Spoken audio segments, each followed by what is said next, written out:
Good morning students. महाविद्यालय के YouTube channel पर आप सभी का हार्दिक स्वागत है। आज का अपना जो चैप्टर है वो है प्रभुसत्ता।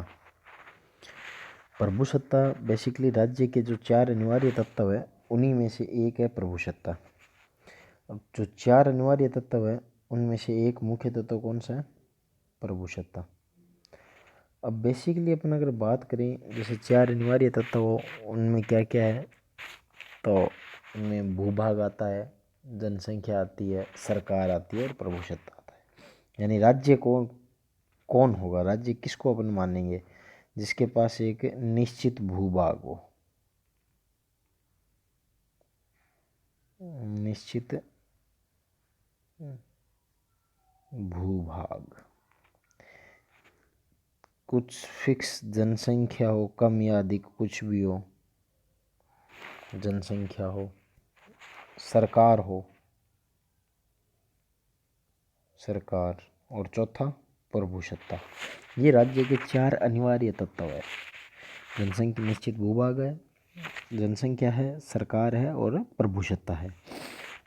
अब बेसिकली प्रभुसत्ता को अगर अपन मतलब वैसे देखें इन शॉर्ट, तो प्रभुसत्ता की जो उत्पत्ति है उसके अपन इसके इतिहास के बारे में थोड़ा जान लेते हैं, बाद में अपने आप आपको समझ में आ जाएगा भी क्या क्या चीज़ है।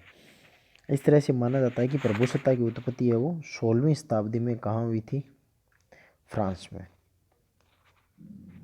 प्रभुसत्ता की उत्पत्ति 16वीं शताब्दी में फ्रांस में।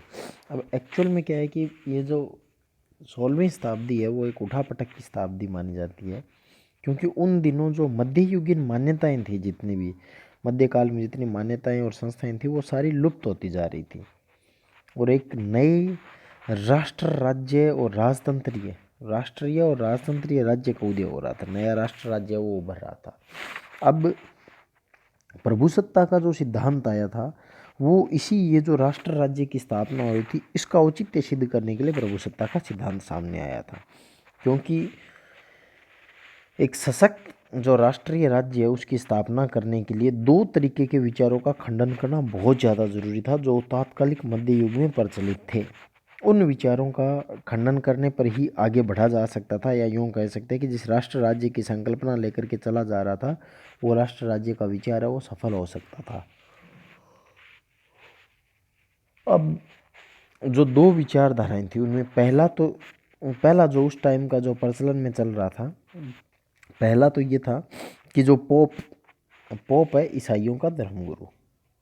जैसे अपने शंकराचार्य होते हैं, मतलब जैसे हिंदू धर्म में जो शंकराचार्य हो गए, दूसरा जो मुस्लिम धर्म है उनमें पादरी हो गए, ये जो मतलब मौलाना हो गए।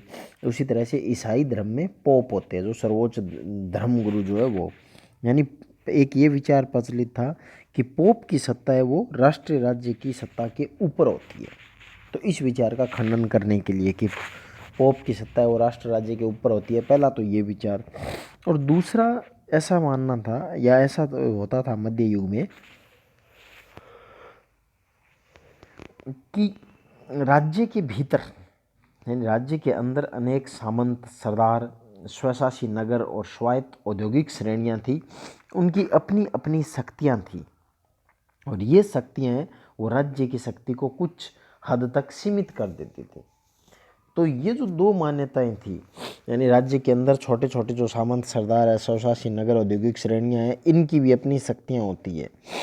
तो इस विचार का खंडन करने के लिए, और दूसरा पोप की सत्ता है वो राजा की सत्ता के ऊपर होती है, इस बात का खंडन, इन दोनों मान्यताओं का खंडन करने के लिए ही प्रभुसत्ता का जो सिद्धांत है वो एकदम उपयुक्त था और इसी कारण प्रभुसत्ता है वो सामने आई थी। अब जो प्रभुसत्ता की जो मूल बात है उसको इस परिभाषा को ध्यान से देखिएगा कि प्रभुसत्ता राज्य की एक ऐसी विशेषता है जिसके कारण वह कानून की दृष्टि से केवल अपनी इच्छा से बंधा होता है।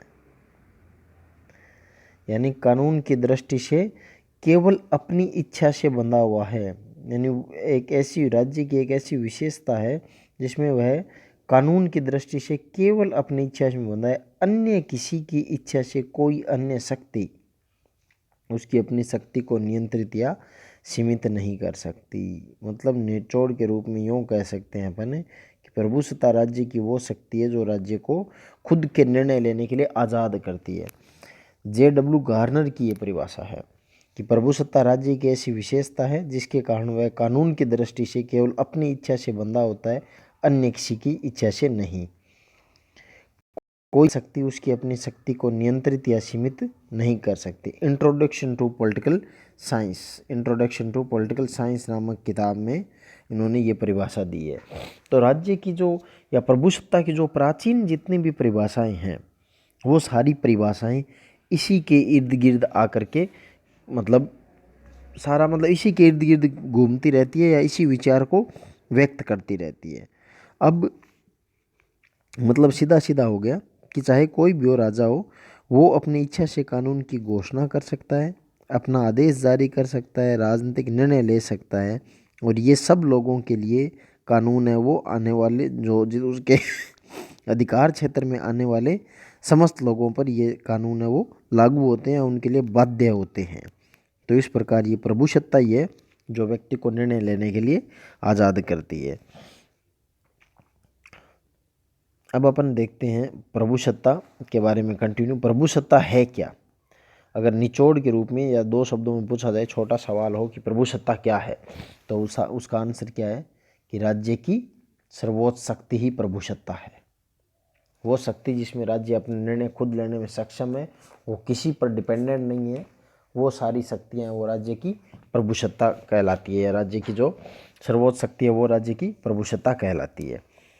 अब ये जो चूंकि मामला क्या है कि प्रभुसत्ता की संकल्पना है वो प्रभुसत्ताधारी की इच्छा को सर्वोच्च शक्ति के रूप में मान्यता दे देती है।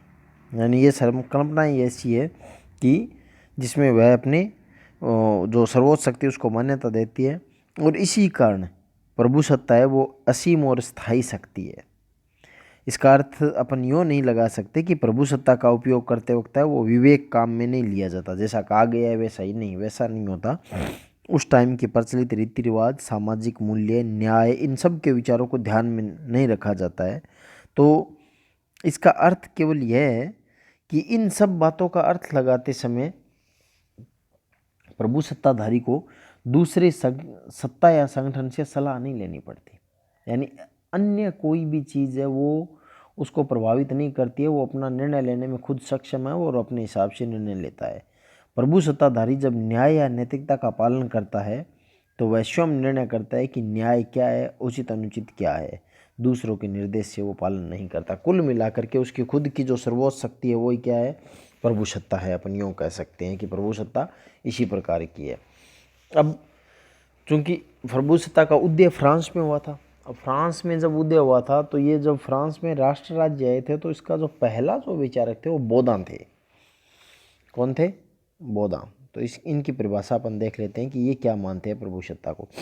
यह नागरिकों और प्रजाजनों के ऊपर एक ऐसी शक्ति है, यानी जितने भी नागरिक और प्रजाजन हैं उन समस्त के ऊपर है, ये सब लोगों के ऊपर एक ऐसी शक्ति है जो सर्वोच्च शक्ति का संकेत देती है और जो कानून के बंधन में नहीं बंधी होती। यानी बोधां हैं वो प्रभुसत्ता को कानून के बंधन से मुक्त करते हैं कि कानून से भी ऊपर है वो प्रभुसत्ता है, कानून की जो शक्तियाँ हैं वो भी प्रभुसत्ता पर लागू नहीं होती है। क्योंकि इनकी जो किताब आई थी ये 1576 में द रिपब्लिका, इसमें लिखा हुआ है, ये रिपब्लिक जो किताब है इसमें लिखा था। और इन्हीं के जैसे मिलते जुलते एक, क्योंकि राज्य जो रिपब्लिक में बोधां हैं वो राज्य को क्या मानते हैं, राज्य को वो कहते हैं भी राज्य परिवार और उनकी मिलीजुली संपदा का एक संगठन है जहाँ पर सर्वोच्च शक्ति और विवेक से शासन चलता है। तो अब जहाँ पर सर्वोच्च शक्ति और विवेक का शासन चलता है वहाँ पर ये उसके बाद ये कहते हैं कि नागरिकों और प्रजाजनों के ऊपर लदी जाने वाली एक सर्वोच्च शक्ति है जो कानून के बंधन से नहीं बंधी होती है। यानी प्रभुसत्ता को कानून के बंधन से भी बोधां हैं वो मुक्त कर देते हैं। जितने भी जो प्रभुसत्ता है, प्रभुसत्ता के जो स्टार्टिंग के विचारक मतलब विचारक है जिन्होंने प्रभुसत्ता की शुरुआत की थी, उन्होंने असीम प्रभुसत्ता की बात की थी। यानी जो राजा थे उसको समस्त अधिकार दे दिए गए, और उसका अधिकार देने का सीधा सीधा कारण मैंने आपको बता दिया। जब हम ऐतिहासिक दृष्टिकोण इसका देखते हैं तो पोप की शक्ति को ख़त्म करना, दूसरे ये छोटे मोटे जितने भी जो स्वायत्त नगर थे या औद्योगिक क्षेत्र थे या कोई सामंत थे या कोई सरदार थे, इनकी शक्तियों को ख़त्म करना। तो इसलिए उन्होंने राजा को स्वर्ण की सारी पावर दे दी।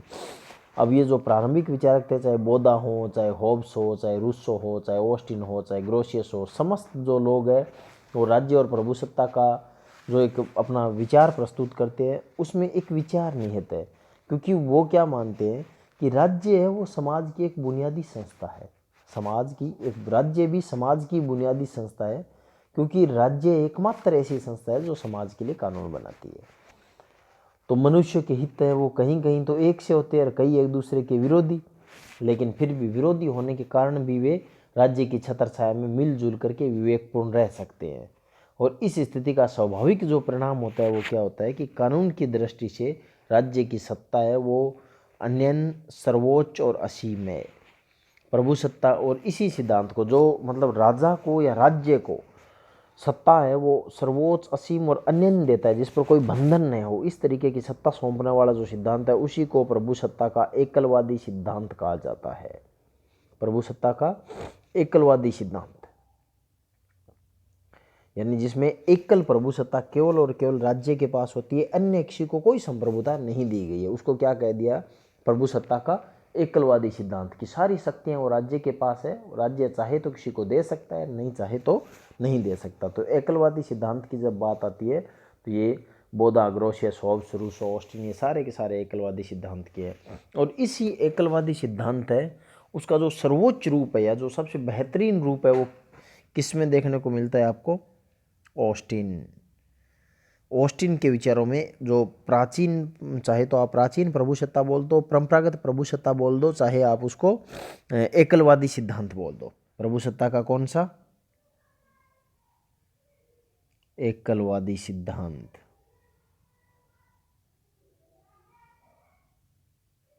एकलवादी सिद्धांत बोल दो, प्राचीन बोल दो, परंपरागत बोल दो, इसकी सर्वोच्च अभिव्यक्ति है वो किसके सिद्धांत में मिलती है? ऑस्टिन के सिद्धांत में मिलती है। तो अब अपन पढ़ते हैं कि ऑस्टिन का प्रभुसत्ता सिद्धांत है वो क्या है।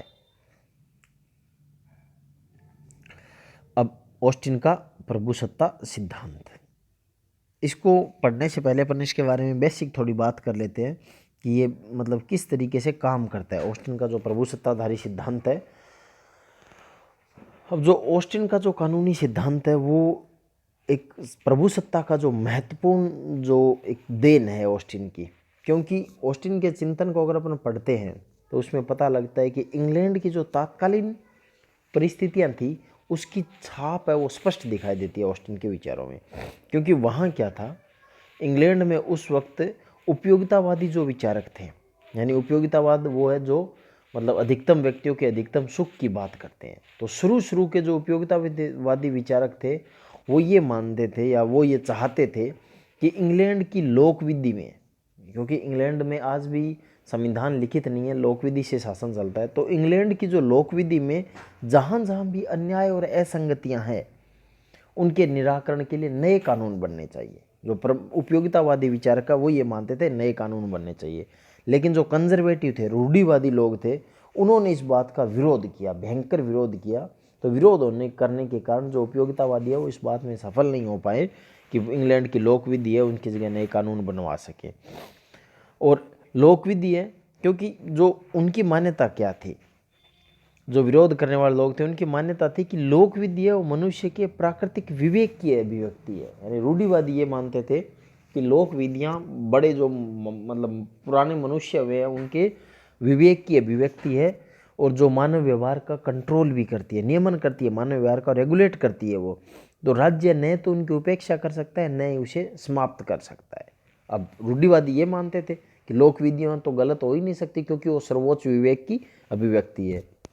अब ऑस्टिन ने ये जो विवाद चल रहा था उपयोगितावादियों का, रूढ़िवादियों का, तो ऑस्टिन ने इसी आपत्ति का उत्तर देने के लिए अपना जो सकारात्मक कानून का सिद्धांत था वो दिया था, या अपना प्रभुसत्ता का सिद्धांत है वो दिया था। उसका देने का कारण यही था कि किसी प्रकार से ये बताया जा सके कि प्रभुसत्ता है जो मतलब जो राज्य की जो कानूनी प्रभुसत्ता है वही सर्वोच्च है, न कि कोई लोक विधियाँ। क्योंकि उनका क्या कहना था कि जो कानून है कोई भी कानून है जो सामाजिक संबंधों का रेगुलेट करता है, जो सामाजिक संबंधों को चलाता है और जिसका ध्येय न्याय और जन कल्याण के साधन जुटाता है, तो वह प्रभु सत्ताधारी की इच्छा की अभिव्यक्ति होता है। क्योंकि जो भी कानून होगा वो अगर सामाजिक संबंधों को बनाएगा, बिगाड़ेगा, तो और जिसका उद्देश्य न्याय और जन कल्याण होगा, तो वो राजा जो प्रभु सत्ताधारी होगा उसकी इच्छा की अभिव्यक्ति होता है। और जो राज्य का विधानमंडल है उसको यह अधिकार होना चाहिए कि वो उसको संशोधित कर सके। ध्यान दीजिएगा आप यहाँ कि ये क्या कहता है कि क्योंकि जो उपयोगितावादी थे वो बदलवाना चाहते थे, रूढ़िवादी बदलना नहीं देने चाहते थे, तो ये ऑस्टिन है वो उपयोगितावादियों के समर्थन में कहता है कि उनको अधिकार होना चाहिए कि वो कभी भी उनका संशोधन कर सके। और ऑस्टिन है वो जिन विधियों की बात करते हैं, जो प्राकृतिक विधियाँ हैं, उनका खंडन करते हैं। क्योंकि पूरे जो मध्य युग था उसमें सत्ताधारियों की शक्ति का अंकुश लगा दिया था। ये जो प्राकृतिक विधियाँ थी वो राजाओं को नियंत्रित करती थी, और ऑस्टिन है वो उनको राजा को पूर्ण शक्ति देना चाहते थे ताकि राष्ट्रीय राज्य जो है वो बन सके। कोई छोटी मोटी दिक्कतें हैं वो राष्ट्रीय राज्य के निर्माण में आ नहीं सके, तो और ये जो कानूनी जो विधियाँ थी वो उनको रोक रही थी। तो इसलिए वो चाहते थे कि ये मतलब इनको हटाया जाए। और उन्होंने यह भी कहा था कि सदाचार या विज्ञान और अर्थशास्त्र सभी को कानून की श्रेणी में नहीं रखा जा सकता, क्योंकि कानून है वो एक अलग चीज़ है। क्योंकि प्राकृतिक कानून है वो प्राकृतिक कानून प्राकृतिक विवेक के सही अर्थ में कानून नहीं होते, क्योंकि कानूनों की उत्पत्ति है वो मतलब ऐसे स्रोत से नहीं होती है जो निर्णय करने में सक्षम और उनका उल्लंघन करने पर दंड दिया जा सके। तो इसी आधार पर उन्होंने सकारात्मक कानून का एक विचार रखा ऑस्टिन ने। सबसे पहले सकारात्मक कानून क्या है कि सकारात्मक कानून एक ऐसा कानून है जिसे प्रभु सत्ता संपन्न व्यक्ति या व्यक्तियों के समुदाय ने संवैधानिक स्वाधीन राजनीतिक समाज के लिए किसी सदस्य या सदस्यों के लिए निर्धारित किया है। यह शर्त है कि कानून बनाने वाला व्यक्ति या व्यक्तियों का समुदाय उस समाज को सर्वसत्ता संपन्न या सर्वोच्च हो। तो ऑस्टिन ये मानते थे कि राज्य जो सकारात्मक कानून लागू करता है वो कानून राज्य के सर्वोच्च कानून है, और उनको किसी भी प्रकार से अन्य कोई व्यक्ति है उन कानूनों को चैलेंज नहीं कर सकता। तो इस प्रकार ऑस्टिन ने जो उस टाइम के विधि शास्त्र और न्याय शास्त्र के क्षेत्र में जो प्राकृतिक अधिकार और प्राकृतिक कानूनों का जो कचरा एक फैला हुआ था, उस कचरे को जो लंबे अरसे से इनको घेरे हुए था उसको साफ कर दिया, और साफ करके एक नया जो स्वरूप है वो सामने रखा। और उन्होंने एक नई परिभाषा दी सकारात्मक कानून की, जिसको ऑस्टिन का संप्रभुता सिद्धांत भी कहा जाता है। तो ये जो परिभाषा है इसको ध्यान से पढ़ना। इसी परिभाषा में ऑस्टिन का सारा सार है। अपन ने इसीलिए इतना सा लिखा है कि ऑस्टिन के जो कानून का सिद्धांत है उसका कंप्लीट सार है वो इस परिभाषा में निहित है।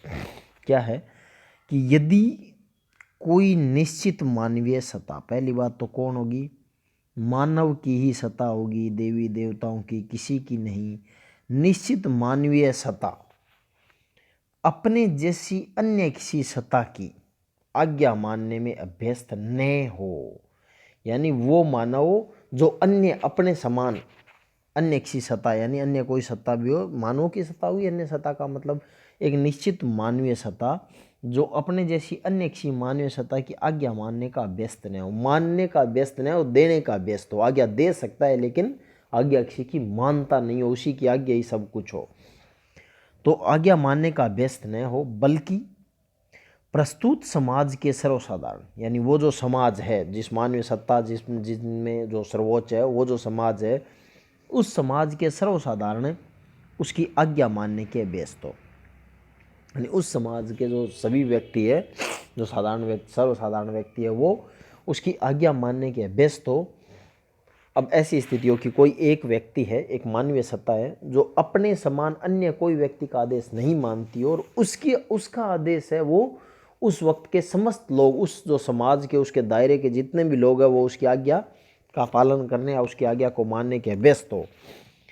तो इस निश्चित मानवीय सत्ता को, ये जो निश्चित मानवीय सत्ता है, मानवीय सत्ता को उस समाज में प्रभु सत्ताधारी कहेंगे। यानी उस व्यक्ति के पास प्रभु सत्ता होगी, उसके साथ पास सर्वोच्च शक्ति होगी जो केवल आदेश देता है, किसी का भी आदेश नहीं लेता है।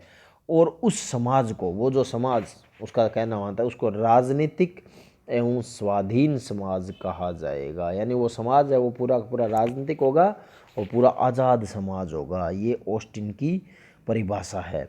अब इसमें दो तीन चीज़ें देखो कि पहली चीज़ तो ये है कि उत्पत्ति है वो एक ऐसे स्रोत से होनी चाहिए जो निर्णय करने में सक्षम हो। तो मानवीय सत्ता है, तो मानवीय सत्ता निर्णय करने में सक्षम होती है। दूसरा, आदेश की अभिव्यक्ति होनी चाहिए, उसकी आज्ञा मानने का अभ्यस्त। और तीसरा, प्रामाणिक होना चाहिए, यानी दंड का, अगर उसका कोई उल्लंघन करता है तो दंड का प्रावधान होना चाहिए। भाई इसका मतलब यही हुआ ना कि समाज को राजनीतिक और संवैधानिक तभी माना जा सकता है जब उसके भीतर ऐसी कोई निश्चित मानवीय सत्ता विद्यमान हो कि नागरिक उसकी आज्ञा मानने के अभ्यस्त हो और वह सत्ता स्वयं अन्य किसी के अधीन ना हो। तो इस प्रकार अगर अपन देखें तो ये जो ऑस्टिन का संप्रभुता का सिद्धांत है, यह सिद्धांत कहता है कि प्रभु सत्ता राज्य का बुनियादी और अनिवार्य लक्षण है। इसके बिना कोई समाज राज्य नहीं बन सकता। और प्रभु बहुलवादी जो विचारक है वो इसको ये जो विचार है उसको मानते नहीं है, क्योंकि यह सिद्धांत है वो राज्य को समाज के लिए कानून बनाने का अधिकार दे देता है। यानी ऑस्टिन का जो संप्रभुतावादी सिद्धांत है वो राज्य को एकदम फ्री छोड़ देता है कि वो चाहे वैसा समाज के लिए कानून बना सकता है और वो राज्य को समाज की समस्त संस्थाओं से ऊपर भी मानता है। और अन्य सब व्यक्ति और संस्थाओं को जो राजनीतिक शक्तियाँ प्राप्त होती है वे प्रभु सत्ता की तुलना में गौण है, क्योंकि राज्य ही उनको देता है। चाहे कोई व्यक्ति हो चाहे कोई संस्था हो जो राज्य के अंदर रहती हो तो उनकी राज्य की बराबरी नहीं हो सकती, क्योंकि वो राज्य शक्तियों के लिए राज्य पर निर्भर है और राज्य उनको चाहे उतनी शक्तियाँ दे और चाहे उतनी ले। तो इस प्रकार जो सारे कानून हैं उन पर अगर राज्य की छाप लगेगी तो ही वो मान्य होगा, क्योंकि राज्य ही वो निर्णय करेगा कि जो उनके अधीन आने वाले हैं उनकी शक्तियाँ कितनी है, उनकी सीमा क्षेत्र क्या हो, उनके हित किस किस प्रकार के हैं, उनकी स्थिति कैसी है, वो अपने कार्य के लिए किसी संस्था के प्रति उत्तरदायी है या नहीं। तो ये सारी चीज़ें हैं वो राज्य डिसाइड करेगा। तो राज्य है वो समाज की सब संस्थाओं से ऊंचा है और इसलिए उसकी सत्ता भी समाज में सबसे ऊपर है। और इसीलिए उसके प्रति यानी राज्य के प्रति नागरिकों की जो निष्ठा है वो अन्य न होनी चाहिए। उनके मन में सब के प्रति संगठन निष्ठा हो सकती है, यानी कोई व्यक्ति होगा वो परिवार के प्रति भी होगा, धर्म के प्रति भी होगा, राजनीतिक दलों के प्रति भी होगा, समाज के अन्य व्यक्तियों के प्रति भी उसकी निष्ठा होगी। लेकिन उसकी जो निष्ठा का सबसे ऊंचा स्थान है वो राज्य होगा, यानी देश। राज्य का मतलब यहाँ एक देश समझोगे, देश होगा। और नागरिकों की निष्ठा पाने के लिए राज्य को अन्य संस्थाओं के साथ मुकाबला करने की जरूरत नहीं है, क्योंकि समस्त संस्थाएं और राज्य के अधीन है, राज्य उनके अधीन नहीं है। फिर है प्रभु सत्ता के लक्षण। इसके बारे में अपन चर्चा अगले वीडियो में करेंगे कि प्रभु सत्ता के प्रकार और उनके लक्षण, इन समस्त के बारे में हम अगले वीडियो में इसका अध्ययन करेंगे। बहुत बहुत धन्यवाद आप लोगों का। Thank you.